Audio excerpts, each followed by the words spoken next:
Hep hayırlımış.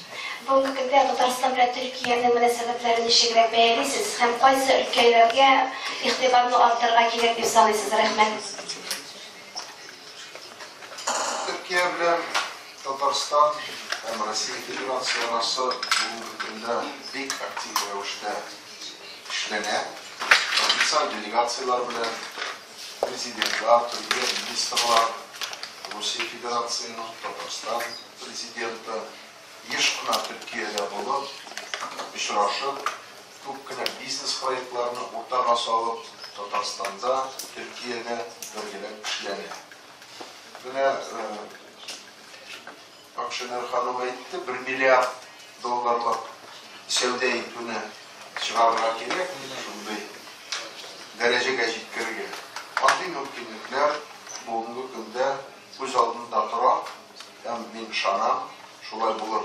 Degende iki yakta, Türkiye öz yağından, Tataristan Rusya Federasyonu öz yağından adımlarını para karşı birge atlap şu 1 milyar dollarlık oralarımızda ilişuge, işlerge jinalar.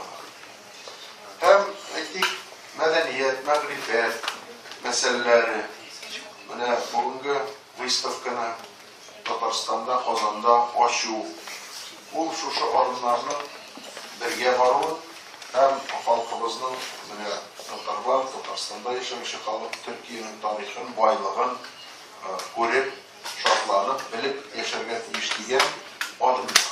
Benim oylarım boyunca bizning Tataristan Türkiye bilan parlament arasında yama münasebetler görüp, yama şartnamalar, yama kelişuvler ve kol koyup, tağın da şuşulay parlament delegatsiyalarının işlaşularını kengeytirge tiyiş, kübrek bulurga tiyiş, degende bizim halklar bir-birsine tartılgan. Köp nersemiz ortak, tarihimizde bay, dillerimizde yakın. Biz tercümesiz 50'ye 50 anlaşıp olabiliriz. Evet. 50'ye 50. Belki 51 orada. Belki. Evet. Yani ben daha iyi anlıyorum. Ben özümüzden konakka şuşunday hatını imzaladım. Meclis reisine tapşırdı deyip ışanladım. Evet. Muhterem Akşener Hanım, bizni şunday soğuk kızıksınlar. Münasım vakitte Türkiye'de PKK partisi lideri bilen süreçler başlandı. Bunun hal Türkiye'nin tarikatura getirmesi. 30 yılı aşan bir süredir Türkiye'nin bir problemi var. Bir bölgesinde ayrılıkçı silahlı bir örgüt Türkiye'nin Güneydoğu bölgesini koparmak için silahlı bir mücadele veriyor. Şimdi son dönemde Türkiye hükümeti, Türkiye Cumhuriyeti hükümeti bazı görüşmeler yoluyla silah bıraktırılmasının sağlanıp sağlanamayacağı konusunda bir girişimde bulundu.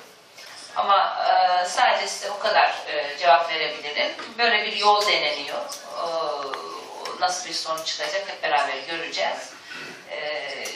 Ama Tataristan'a dediğim gibi biz Türkiye Cumhuriyeti'nin parlamentosunu temsilen buradayız.